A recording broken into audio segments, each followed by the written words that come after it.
cette vidéo, nous allons aborder un aspect souvent difficile à comprendre pour les non-initiés concernant l'univers de la création, du montage et de la diffusion de vidéos. Aujourd'hui, nous allons parler de format, de résolution, de codec, de taille, de ratio ou rapport d'aspect et même de débit, de fréquence ou d'images par seconde. Il est parfois très compliqué de s'y retrouver parmi tous ces termes appartenant au monde de l'audiovisuel que de nombreuses personnes confondent. Je vais vous expliquer le plus simplement possible, à l'aide d'exemples et même de métaphores, tous ces termes dans l'ordre suivant: le format, le rapport d'aspect ou ratio, le codec, la résolution, la taille, le bitrate, la fréquence ou image par seconde. Et petit bonus, je vous expliquerai la différence notoire entre les images en HDR et en SDR pour mieux savoir quand utiliser l'un ou l'autre pour une diffusion sur grand écran ou sur un mobile. Pour finir, nous verrons plus en détail les formats vidéo les plus courants ainsi qu'un format spécial animation nommé Lottie. Allez, c'est parti pour ce joli programme.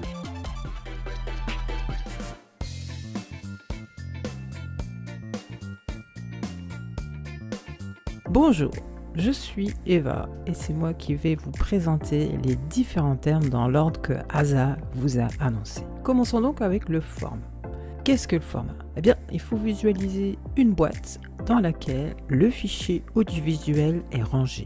C'est une enveloppe qui contient la vidéo, l'audio, les sous-titres et parfois des métadonnées tout à la fois. Ces métadonnées sont des informations sur le fichier comme le titre, les sous-titres, le timecode, etc.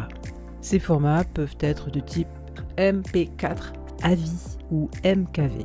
Le format vidéo, c'est comme une boîte ou un conteneur qui contient la vidéo, l'audio, les sous-titres et d'autres données. Chaque format fonctionne avec certains codecs. En fonction du format, la qualité et la taille de la vidéo peuvent varier. Le choix d'un format dépend donc de ce que vous voulez en faire. Publier une vidéo sur YouTube, la graver sur un DVD ou encore la lire sur un téléviseur par exemple. Autre terme important à connaître concernant les formats, c'est le fameux ratio. Aspect ratio en anglais ou le rapport d'aspect. Il s'agit de la relation proportionnelle entre la largeur et la hauteur de l'image, comme par exemple le format carré, beaucoup utilisé sur les médias sociaux en ligne, a un rapport d'aspect 1 pour 1, c'est-à-dire que sa largeur est égale à sa hauteur avec la résolution par exemple de 1080 sur 1080 pixels pour un format Full HD. Mais le format paysage ou standard, qui a un rapport d'aspect 16/9, est aussi un format Full HD avec la résolution ici de 1080 sur 1920 pixels. Or ce même format, toujours 16/9, peut avoir aussi la résolution de 2560 x 1440 pixels et qui est appelé du coup le format 2K. C'est le double en termes de nombre de pixels de résolution, on va le voir. Ensuite, voyons les codecs. Alors, qu'est-ce qu'un codec? C'est la méthode utilisée pour compresser et décompresser les données dans un fichier vidéo ou audio. Ce codec décide comment la vidéo et l'audio sont écrits dans le fichier. Par exemple, ici des codecs de format H.260 ou H.265 pour la vidéo et MP3 ou AAC pour l'audio. Une vidéo brute peut être très lourde, ce qui la rend difficile à stocker ou à partager. Et pour résoudre ce problème, on utilise des codecs justement. Ce sont des outils qui compressent les vidéos pour les rendre plus petites et faciles à manipuler, par exemple pour des transferts entre appareils ou entre logiciels pour un montage. À la suite duquel, une fois que le montage est fini, on va décompresser les vidéos pour la diffuser par exemple sur un grand écran.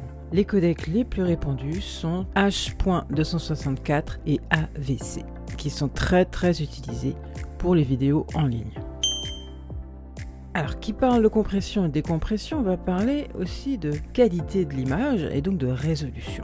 Alors, qu'est-ce que c'est que la résolution? Eh bien, c'est la quantité ou la netteté de votre image. Elle est exprimée ou mesurée en nombre de pixels, c'est-à-dire des points qui forment l'image. Et mis côte à côte, lorsqu'on s'éloigne de l'image, eh bien, on ne voit plus les points, on voit une image cohérente, entière. Par exemple, une vidéo HD, donc haute définition, est aussi parfois appelée 1080p.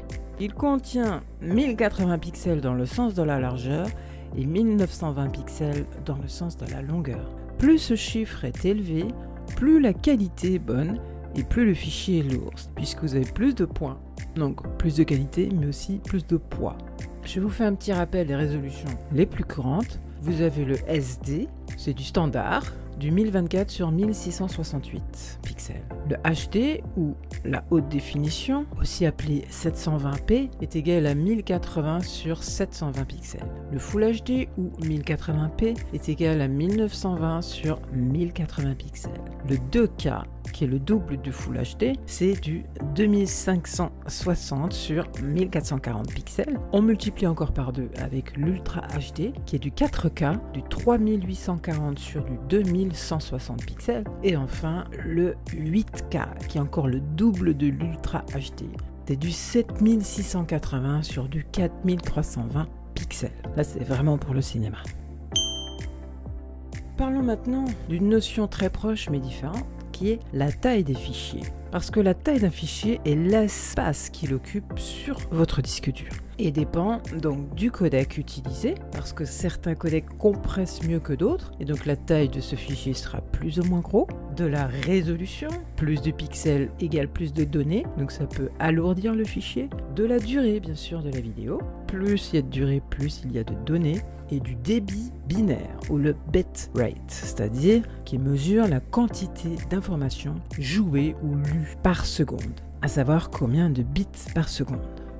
Et bien cette taille donc se mesure en octets ou en bytes en anglais. Au vu de la quantité d'informations et de la taille d'une vidéo, on parle plutôt de kilo, méga, giga ou téraoctets. Le bit, attention à ne pas confondre avec le byte, d'accord? Le bit est l'unité de mesure qui permet de déterminer la taille d'un fichier vidéo. Attention aux conversions car un byte en anglais ou un octet en français vaut 8 bits. Vous avez bien compris? 8 bits égale 1 byte ou 1 octet.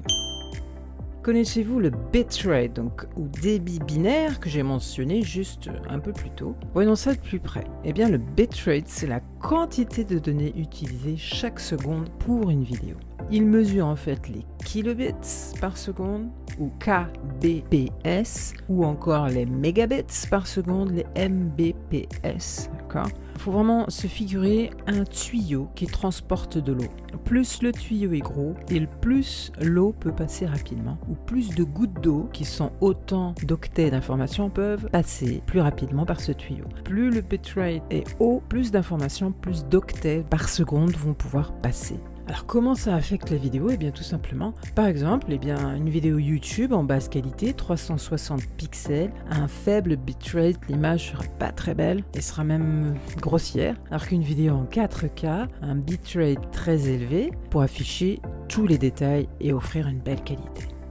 On va maintenant aborder un autre terme important à connaître, ce sont les FPS, Frames per Second, ou IPS, c'est-à-dire images par seconde.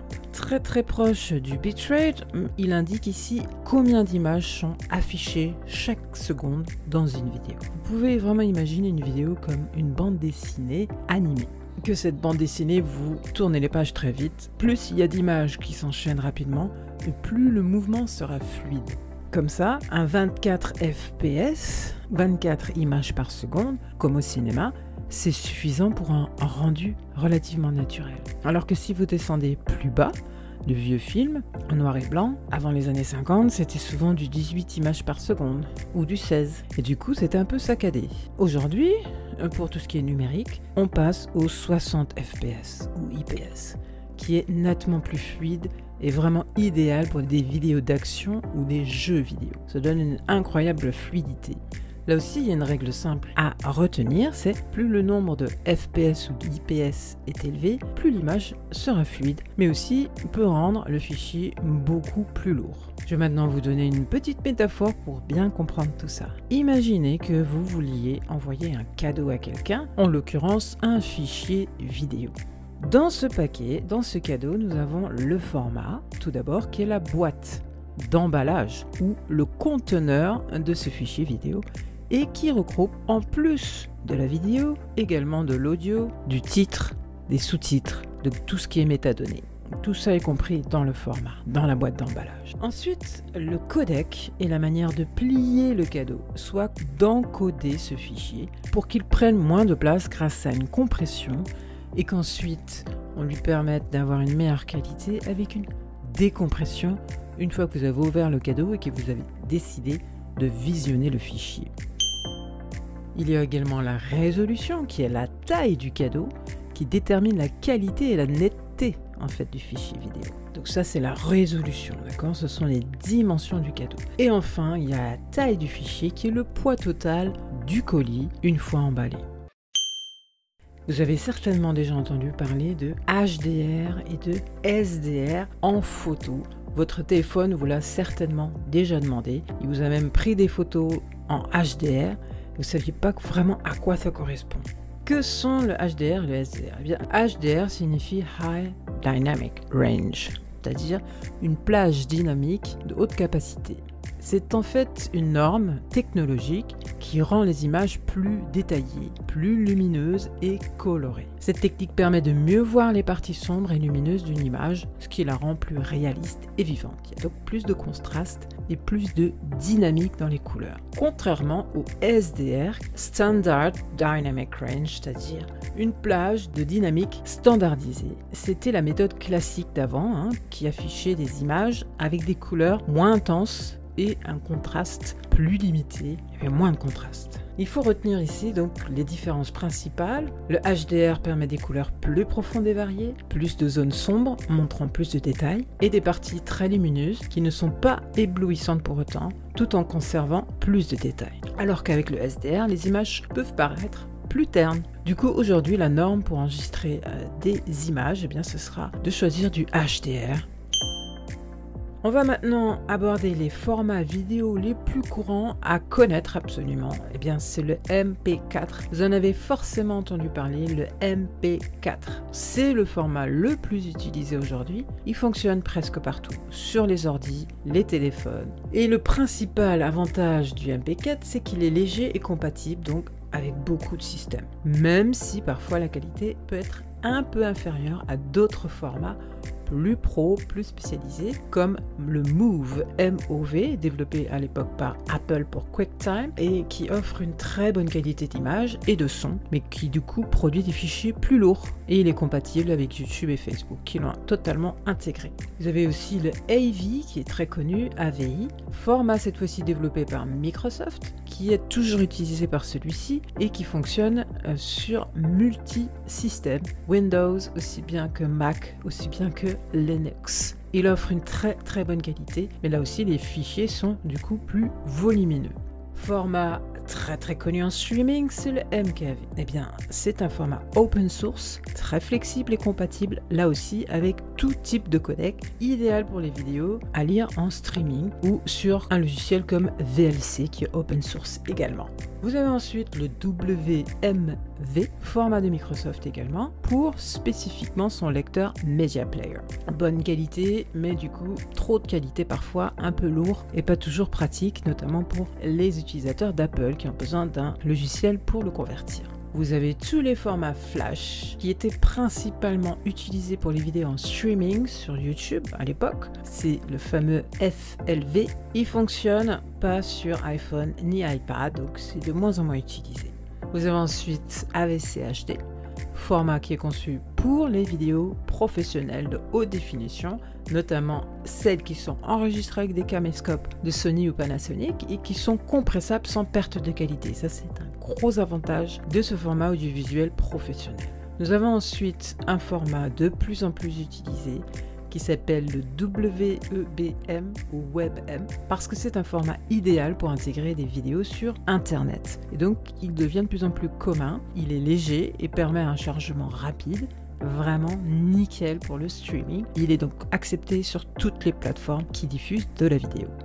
Et à ne pas oublier, même s'il devient de moins en moins important, c'est le fameux MPEG 2 qui était utilisé pour graver des vidéos sur DVD. Du coup, c'est une haute qualité et c'est assez lourd. Vous avez ensuite en audio le MP3 qui est très courant pour les fichiers audio compressés qui gardent une bonne qualité et le WAV qui est au contraire une qualité non compressée qui est vraiment idéal pour les montages professionnels. Je vous conseille de toujours travailler avec du Wave si vous pouvez, et d'ensuite le compresser en MP3 pour du streaming par exemple. Et enfin, les codecs vidéo les plus importants à retenir, c'est le H264 et la version d'après, le H265, aussi appelé HEVC. H264 est plus utilisé pour la compression HD, High Definition, et le H265 est surtout utilisé pour les vidéos 4K, plus efficace donc plus lourd aussi. Et enfin le ProRes codec professionnel, utilisé pour minimiser la perte de qualité entre une caméra et un logiciel de montage par exemple. On va maintenant parler d'un format spécifique, un format qui est notamment accepté par Create Studio Pro. Ce type de fichier s'appelle les fichiers LOTI. Alors, qu'est-ce qu'un fichier LOTI? Un LOTI est un fichier d'animation utilisé pour des vidéos ou des animations interactives, très souvent utilisé sur le web ou dans les applications mobiles. Il est exporté au format JSON, qui est un langage informatique qui est très adapté au web. Il est du coup très léger, parfait pour des animations de qualité et notamment modifié dans After Effects, mais aussi donc Create Studio. Les LOTI sont vraiment parfaits pour faire des animations très légères qu'on peut facilement modifier pour les rendre interactives, pour les transformer par exemple en un bouton cliquable.